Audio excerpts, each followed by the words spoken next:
Did you graduate from Westfield? No, they drafted me in the Army before that happened. Okay.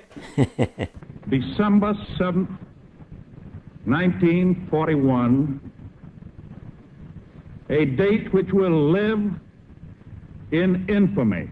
I don't remember too much except for what I heard on the news, you know, about how they attacked and when they attacked the all the water around the island is on fire with oil. You will report to the local board named at the courthouse, Mayville, New York, on 8 o'clock, January 25th, 1944. Well, they went up there. We just signed up there, Mayville. Yeah, we had to go to Buffalo. They come back home for 2 weeks. We went out to Camp Upton, and that's where we packed up all our clothes into boxes and sent them home. And we had to put the first Army lug out, and then we shipped out down to Greensboro, North Carolina for the basic training. Mm-hmm.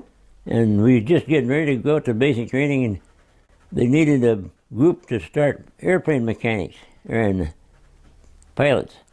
So we didn't go through our basic training. We shipped out to Greensboro, and after from Greensboro we went down to Keyser Field, Mississippi.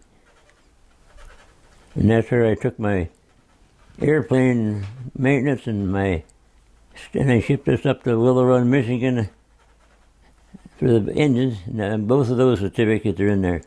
I see that. Yeah. You have airplane mechanics. Yep. As an airplane mechanic, what did they teach you? Well, they complete everything on the airplane. How to fix everything: hydraulic lines, the gas lines, gas tanks. And I was graduated, supposed to be a crew chief when you fly. Mm-hmm. So you were part of the Army Air Force Technical Training Command. Right. As the war was progressing in Europe, how did you find out what was going on? I mean... Well, they'd brief us every now and then. In the morning sometime, they'd tell us where the people was, what the battle was going on, and where the enemy was. And how did you feel? I mean, did you feel like the war was going well? Well, it didn't. I didn't pay that much attention to it. I was just too busy trying to learn what I was supposed to learn. Getting ready to go to B-29 school, and that war ended, so that stopped everything, and we didn't do anything, only march on the runway for about 2 weeks. I had another year to go, and so they gave me a discharge from the Army, in the United States Army Air Force. I had a Arnold discharge, and then I signed up for another year, and then that's when I went overseas. And when you went overseas, where did you go, Mr. Bowen? Well, we went out to Camp Stoneman. We went over to landed in Japan, where the 2 bombs had been landed, Hiroshima and Nagasaki. What did you think? What was it like? What did you see? Oh, the big Schmidt towers, they almost twisted like pretzels, but they're still standing. The heat must have been so bad, it just melted them, and there's rifles, piles of rifles as big as a haystack. The Japanese rifles. There's 2 big green piles of them. Big as the tallest building almost. And they had them all piled up. And then that's about what we see up over there. And then we flew over to... Were you there long, or did you just fly in and fly out? No, we stayed there just for the week, yeah. Okay. And then we went over to Korea. What was your job there at Nagasaki and Hiroshima? Well, there we just looking. Oh. Yeah. They just took us up through to see it. And what was your impression of the... Well, everything was just...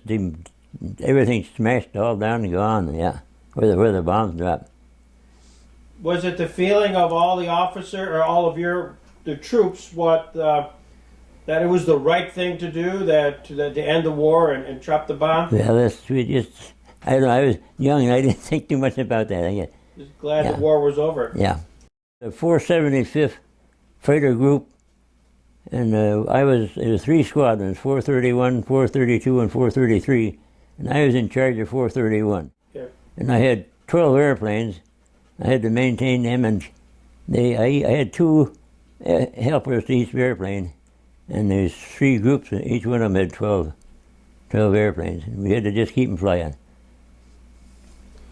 So you were in charge of the flight of Army P-51 fighter planes and supervised the work of 12 mechanics. That's it right there, yeah. We had to inspect them every time they come back from a flight, because if we found anything wrong, we'd have to redline it. And then if the pilots needed the plane right away, they could sign what they call an exceptional release and still fly it. But that left us out of it. Our record showed that it wasn't able to fly yet, but if they wanted to take a chance, they knew what it was, then they would take them out and sign that exceptional release. We never lost a plane. One of them did crash into a rice paddy, but it wasn't mechanical. It's one coolant. Somebody forgot to do something with the coolant and it didn't keep the engine at the right temperature, and they crashed right into the rice paddy. And all you see was sticking up with his tail. But the pilot bailed out ahead of time, so he didn't get hurt. There's one pilot, he flew his 100 missions in Europe, and he's over there just putting in his time, and he heard something happen. And so he pulled a lever, and of course a canopy flies right off the airplane, and he bailed out. Oh, no, he didn't want to. No, and it didn't hurt him, but they sent him home after that. He'd been there long enough. That's right. Remember the boat ride going over to Japan? Yeah, that was a Goucher Victory, and one of Kaiser's ships. And we had to tax every 15 minutes. We had to tax because there's live mines out there in the water, and somebody had to be on watch all the time for them mines. And we see quite a few mines, and there's them big round things with the horns all the way around them. And if you hit one horn, it'd blow up. But we didn't hit. They if they spot them ahead of time, they'd shoot them and that'd explode them before they got to the ship. But coming home, we came right straight through. The picture of the boat I got in there is coming home. I see that. It's the Freeman. General HSB Freeman. Yeah. That's the boat I was. And I got a picture of me. That's a picture of me on top of it. That's when I just getting ready to get on a boat to come home. After we graduated from the last school, 8 of us got pulled, and that's where they put us on permanent property down there in Fort Myers, Florida. And I kind of missed not going overseas, but about half of them didn't come back. So I might be lucky. I say they pulled me out, because I might have been one of the ones that didn't come back. We salute you. I congratulate you for all you did. Yeah.